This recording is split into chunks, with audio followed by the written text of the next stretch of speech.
Ahmad Yasin. Seperti biasa di konten-konten sebelumnya sama Ahmad Yasin lagi. Ahmad Yasin lagi. Cuman bedanya sekarang nih botak nih. Lah, bedanya nih. Udah ospek. Iya, baru PKKMB tuh kemarin tuh. Udah ospek ya udah KKMB jadi makanya botak. Oke. Ya, jadi sekarang kita mau ngomongin apa nih Pak Ahmad? Karena Gimana? karena kita sama-sama mahasiswa baru ya. Ya, mahasiswa baru. Dan pasti mahasiswa itu punya keresahannya. Betul. Nah, dari keresahan mahasiswa yang awal-awal nih, pasti ada ospek. Betul. Nah, di ospek atau PTMB, apa yang PTMB? Pengenalan kehidupan kampus mahasiswa baru. Ya. Editor kalau PKKMB. Nah itu. Nah, kurang kuliah di Unpas nih. Pakai bahasa Sunda, bahasa naon ya? Campur aja. Oke, campur. Tolong ditranslate nanti buat bahasa selain Indonya. Ya. Jadi saya nih di Universitas Pasundan. Iya. Unpas. Ahmad Yasin di Politeknik Indramayu. Polindra. Iya, Polindra. Nah, buat ospek di Polindra nih, diapain aja sih maba-maba itu di sana? Oke ya, kalau buat ospek di kampus tuh ya sebenarnya sih beragam tergantung senior-seniornya bikin proyeknya kayak gimana. Nah, BTW baru minyak kan, Cok? Oke. Tadi sampai mana tadi? Sampai dari mahasiswa yang di maba-maba di Polindra itu waktu ospek diapain aja sih? Oke, jadi sebenarnya ospek itu tergantung sama program kerja yang dibikin sama pengurus ya, entah itu dari konsep, terus dari cara berjalannya acara, terus dari itu saya lihatnya ke kamera atau ke Anda? Bisa lihat kamera sebenarnya saya juga. Banyak. Bebas.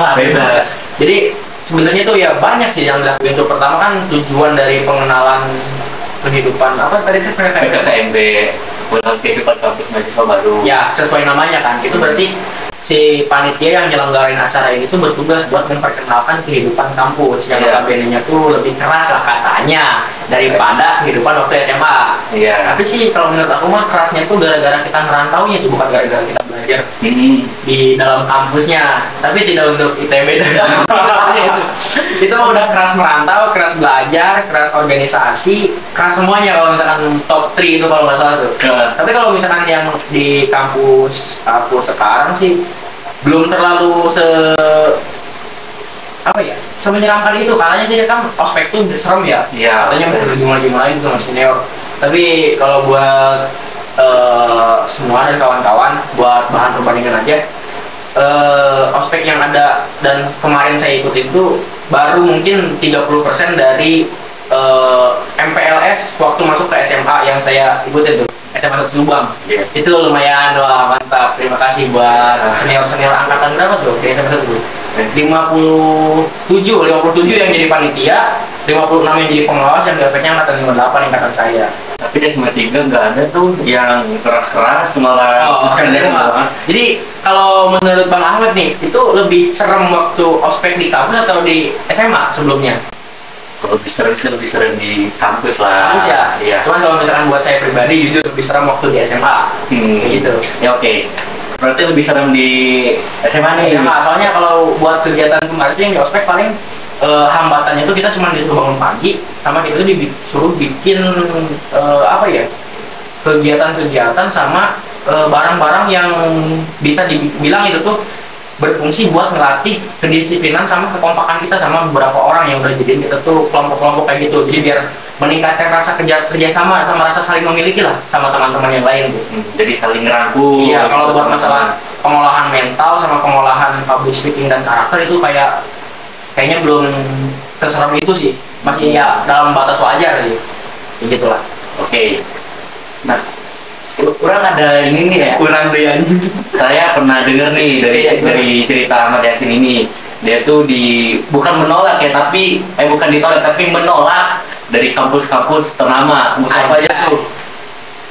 Gini ya, jadi waktu pertama tuh, ini nanti disangka sombong nggak ya? Enggak. Iya.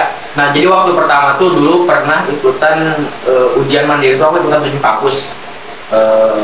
Ada di Telkom, terus di UI, UTB, terus IPB, Unpad, UTD, yang waktu itu tuh yang ada berantem di depan parkiran tuh. UTD, teknologi digital, sama yang terakhir tuh aduh apa ya, UI udah. Betul. Nah pokoknya yang terakhir tuh ini, aduh apa ya namanya tuh, kan UI, ITB, Unpad, terus UGM, terus IPB, Telkom, UTD. Nah nanti ya, di list aja dari gini. Ya pokoknya mah antara 7 kampus itu tuh. Nah ikutan UM 7 kali. Dan yang keterima tuh alhamdulillah top 3 nih. Kayak UI itu jurusan vokasi humas kalau nggak salah. Humas. Ya cuma UKT-nya agak wow gitu ya. UI kan apa ya? Ujian mandiri UI itu yang mungkin tidak diragukan lah dalam hal UKT-nya tuh sangat-sangat yang berudak gitu. Wah gitu ya. Terus ada di ITB tuh, Institut Teknologi Bandung. Itu masuk di jurusan Teknik Pertambangan. Dan itu sama juga terhambat di UKT. Yang terakhir tuh di UGM. Kalau yang di UGM itu sih sebenarnya jurusan yang saya pengen ya, jurusan Wilayah Spill. ya pokoknya mah jurusannya ada hubungan sama filsafat gitu. Fakultas Uskuluddin kalau nggak salah tuh. Yang dulu masuk ke situ waktu ikutan di ujian mandiri bulan apa gitu, yang habis acara ujian sekolah tuh beberapa lama kan sebelum ada pembagian ijazah tuh, itu di UGM menyelenggarain ujian mandiri gitu. Nah aku nyoba-nyoba ikutan. Dari ya oke keterima cuman gak dapat. Beasiswa anjing mahal cok. UKT top 3 itu ternyata. Tapi ya dari sana saya belajar sih, kayak oh ternyata bukan soal bangunan dan gedung yang kita tempatin buat belajar, tapi tentang apa yang kita pelajari dan apa yang akan kita manfaatkan untuk kedepannya. Catat buat. Berarti balik lagi ditanya. Jadi entah itu kita mau belajar di mana, mau di kampus A, kampus B, mau negeri, mau swasta, yang penting itu balik ke kitanya di mana sih. Berarti ya, kampus mah terserah. Iya, kampus mah bisa dibilang terserah yang mana aja. Yang penting kita itu belajar dengan sungguh-sungguh, sama jangan sampai salah jurusan. Soalnya sepengalaman teman saya, jadi saya tuh punya teman, dia tuh kayak ngejar banget kampus-kampus yang ternama gitu di salah satu top 3 dan bahkan top 1 kalau nggak salah. Dia pengen masuk ke sana, dia tuh mati-matian, tapi di sana tuh dia kayak menghiraukan jurusan yang mau dia pelajari di sana gitu. Jadi kayak yang penting saya masuk kampus ini gitu, kampusnya keren, favorit, tapi jurusannya bukan yang dia minatin gitu. Karena dia tuh mencari peluang paling sedikit. Jadi yang diminatinya. Iya, jadi kayak gimana gitu. Dia tuh pengen masuk sana, yang penting masuk aja lah. Yang penting ya bebas mau jurusan apa, yang penting pengennya di kampus itu. Pengen di kampus itu gitu. Nah itu tuh bahaya tuh. Jadi buat adik-adik yang tahun 2024 bakal ngelakuin UTBK sama SNBP, pilihlah kampus yang tepat dan terutama jurusan yang tepat. Betul. Oh iya, bentar. Nanti kalian bakal mikirnya, oh jadi kampus tuh nggak penting ya bang? Enggak juga. Jadi maksudnya kayak gini, di atas kampus tuh masih ada jurusan yang harus kalian pelajari, jurusan sama prodi yang kalian pilih. Kalau misalkan dari prodi sama jurusannya itu kalian udah nggak minat, kayak misalkan yang penting saya kuliah di kampus ini, jadi kampus ternama sekalipun nggak bisa ngejadiin kalian hebat kalau misalkan kalian belajarnya nggak sungguh-sungguh dan jurusan yang kalian pilih itu salah. Jadi yang penting kalian belajar dulu di jurusan yang tepat, di prodi yang kalian pilih. Nanti baru kalau misalkan kalian pintar dan memadai, bisa tuh kalian ikutan SNBT atau ujian lagi tahun depan. Bisa. Jadi jangan sampai kalian milih kampus dulu, baru udah jurusannya gimana nanti. Oke. Nah, balik lagi nih, dan dari kampus. Nah, di dalam kampus atau universitas sudah pasti ada yang namanya itu Apa? Yang namanya itu seperti organisasi-organisasi yang di dalamnya. Iya. Saya pengen kasih perspektif atau sudut pandang nih buat Yasin. Gimana sih perspektif atau sudut pandang dari Ahmad Yasin ini soal organisasi yang dari orangnya itu nggak ingin, tapi dari si organisasi ini maksa buat seorang ini buat ikut organisasi. Gimana? Berarti perspektif dari sudut pandang berarti ya, pandangnya. Kalau misalkan pemahaman saya sih, berdirinya organisasi itu bertujuan buat menaungi beberapa pemikiran mahasiswa yang memiliki tujuan yang sama buat mensejahterakan kehidupannya, terlebih lagi pengen memajukan kampus yang dia cintai gitu. Jadi kayak misalkan ada satu naungan organisasi, entah itu organisasi A, B, atau C. Nah, organisasi ini tuh berperan bukan hanya sebagai naungan, tapi organisasi ini tuh berperan sebagai apa ya istilahnya mah, kalau misalkan dibilang pendidikan eksternal selain pendidikan kampus, jadi di sana tuh kita belajar yang namanya manajemen waktu. Di sana kita belajar tentang public speaking, di sana kita belajar tentang mengatur public relation gimana. Nah, kalau misalkan organisasi yang dibilang Ahmad tadi itu maksa buat orang pengen masuk ke organisasinya, berarti organisasi itu sudah dapat dipastikan tidak berkualitas. Soalnya tidak ada yang namanya di mana organisasi itu mengajukan diri untuk orang itu menjadi anggotanya, terkecuali dalam fase perintis. Kalau misalkan perintis pasti kita butuh anggota, dan itu juga sifatnya bukan ayo dong masuk organisasi kita tuh butuh orang kayak kamu. Nah, bisa dipastikan itu organisasinya sampah. Kalau misalkan orang itu merasa butuh buat keorganisasian, pasti dia bakal masuk dengan sendirinya, tapi tidak dengan organisasi. Kalau misalkan organisasi itu berperan, kan organisasi, organ asosiasi, organ dari beberapa perkumpulan yang tujuan yang sama. Kalau misalkan orang A ini tujuannya ternyata tidak sama dengan organisasi ini, tapi sama ketua, ya bisa dibilang ketua organisasinya itu diajak buat ikutan organisasi, berarti udah itu acing ngomongnya. Jadi itu tuh udah kayak melanggar norma-norma yang ada dari unsur-unsur keorganisasian. Oke, Bang, minum Bang. Dulu biar gak capek ngomong terus. Sponsori Alif Setap. Nah, sampai mana tadi? Sampai dari organisasi itu buat menangani bahwa organisasi itu sampah. Iya. Nah, jadi kalau misalkan organisasi itu memang benar-benar berkualitas, pasti organisasi itu bakal diminati oleh orang banyak. Caranya bagaimana? Ya caranya kita sebagai orang yang sudah berada di dalam keorganisasian itu, kita bangun organisasi itu dengan sungguh-sungguh, dengan baik, terutama dalam masalah perancangan dasar-dasar. Kalau misalkan di saya masih ya pengalaman saya mah, dasar-dasar yang patut untuk diperkuat itu landasan tentang AD/ART, terutama di bidang AD-nya tuh. AD dan ART itu sebenarnya bisa lebih fleksibel. Cuman yang paling penting itu AD. Kalau misalkan kalau misalkan lebih bagus lagi, AD sama ART-nya itu udah jelas kayak gimana. Jadi intinya masih kita jangan mau lah kalau misalkan kita diajak sama orang masuk dong organisasi ini gitu. Tapi sebenarnya kita pun nggak minat. Ya udah, kalau misalkan kita nggak minat, ya jangan dihiraukan aja gitu. Ya hiraukan aja gitu, jangan diturutin si kata-kata yang ngajak ini gitu. Kayak gitu sih kalau menurut pandangan saya. Oke, lanjut nih. Dari dalam organisasi yang tidak berkualitas, seperti yang tadi dibilang organisasi sampah. Iya. Sama apa sih, kita bisa ngelihat dari mana sih organisasi yang benar-benar berkualitas itu sama organisasi yang sampah. Karena yang sampah udah dijelasin nih. Iya. Nah, kita ngelihat si organisasi itu berkualitas yang bisa menjamin misalnya itu kita bisa berguna di organisasi itu. Gimana? Pertama, organisasi yang berkualitas itu sepemandangan saya sama perspektif sama sudut pandang saya tentang keorganisasian ya. Organisasi yang berkualitas itu adalah organisasi yang pertama bisa menciptakan dan menjadikan anggota-anggota kabinet kepengurusannya itu lebih hebat daripada kabinet-kabinet sebelumnya. Melakukan sebuah melakukan perubahan yang terus-menerus dan berskala, terus melakukan eskalasi perubahan yang tidak berhenti dan tidak terpaku kepada perubahan-perubahan yang dibuat oleh angkatan sebelumnya.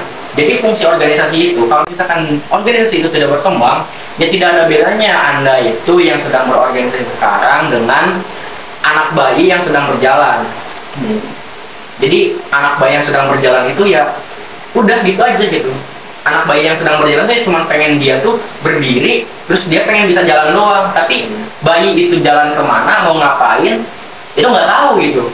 Nah, organisasi yang berkualitas itu pertama dalam segi penyusunan program kerja itu pasti bakal lebih inovatif, lebih lagi berguna buat orang-orang di sekitar, terutama kalau misalkan organisasinya itu yang sudah ada hubungannya erat dengan masyarakat, pasti bakal berperan banyak di sana, melakukan banyak perubahan. Terus tidak terjadinya perselisihan di internal organisasi yang bisa menjadikan keorganisasian itu bisa bubar.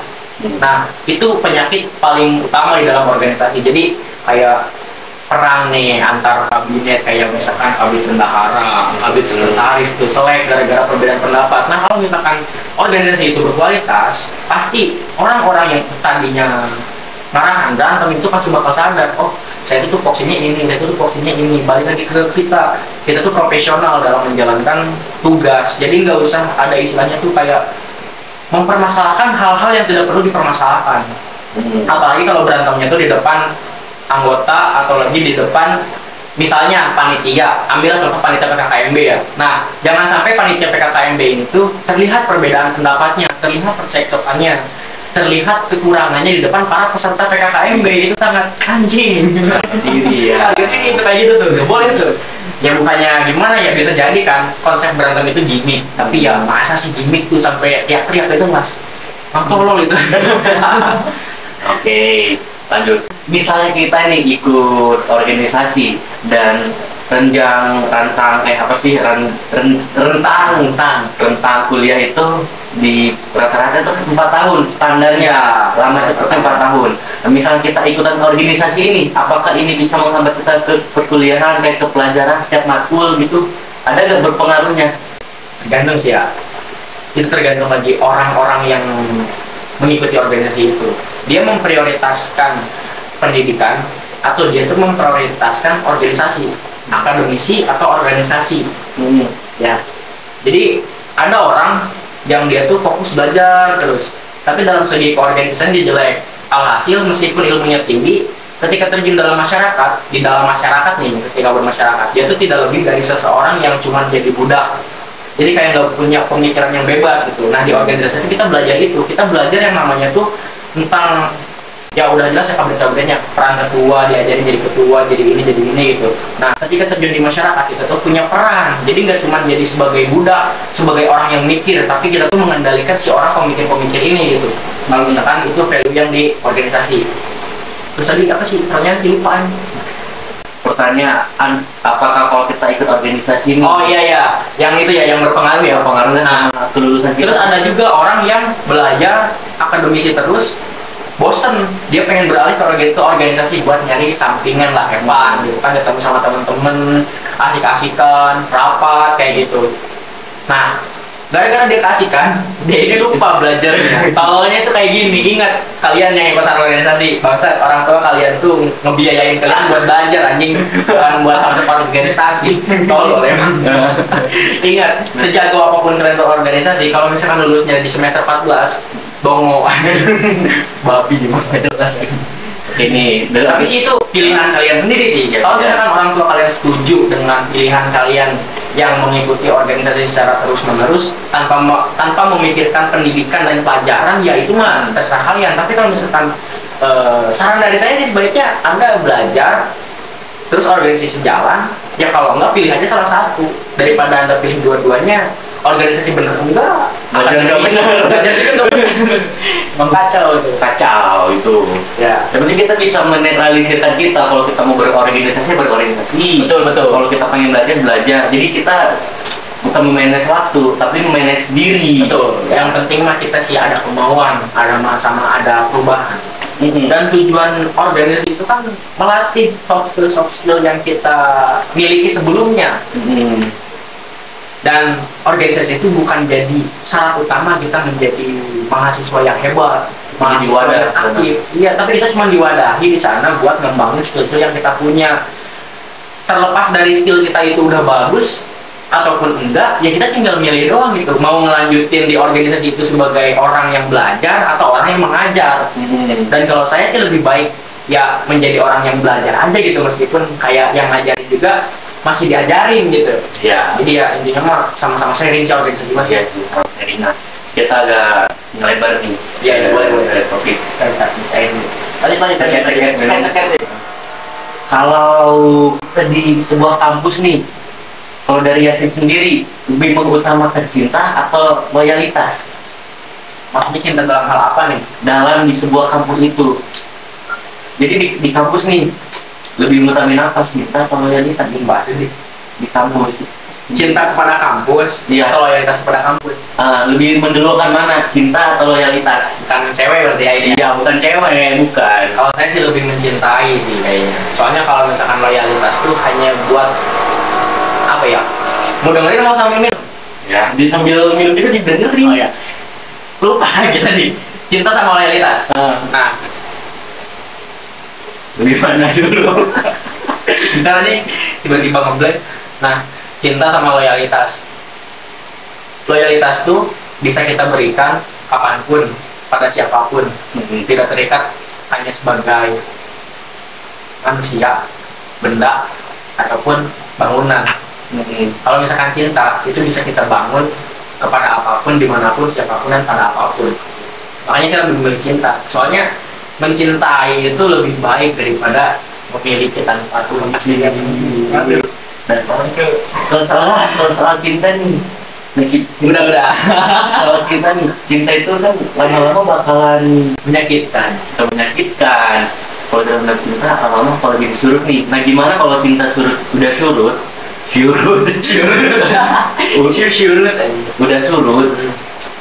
dan di sana loyalitas tuh mengurang. Ya, Nah, gimana? Jadi lebih mengutamakan cinta atau loyalitas? Tetap cinta. cinta sih. Soalnya dengan cinta tuh kita bisa menunjukkan dedikasi kita tidak hanya dalam loyalitas, tapi aduh lupa ya nama istilah kerennya tuh apa ya. Pokoknya mah dengan cinta tuh kita bisa memiliki segalanya, tapi dengan loyalitas kita belum tentu bisa mencintai gitu. Oke. Intinya gitu sih. Sebelum mau ke ending nih, ada nggak sih pesan buat maba-maba nanti di tahun 2024? Buat maba-maba yang bakal ikutan ujian sama milih-milih kampus di tahun 2024, yang paling pertama tuh kalian harus siapin dalam segi akademik sih. Soalnya gak guna Anda itu belajar sehebat apapun, salah organisasi, belajar ya bagus, belajar sih, gak apa belajar sehebat apapun harus itu. Gak peduli sebagus apapun kalian di organisasi, kalau misalkan nilai kalian anjlok, itu tetap kalian bakal jadi beban buat orang tua karena harus nyekolin kalian di swasta. Jadi gimana Mat? Oke. Swasta susah ya?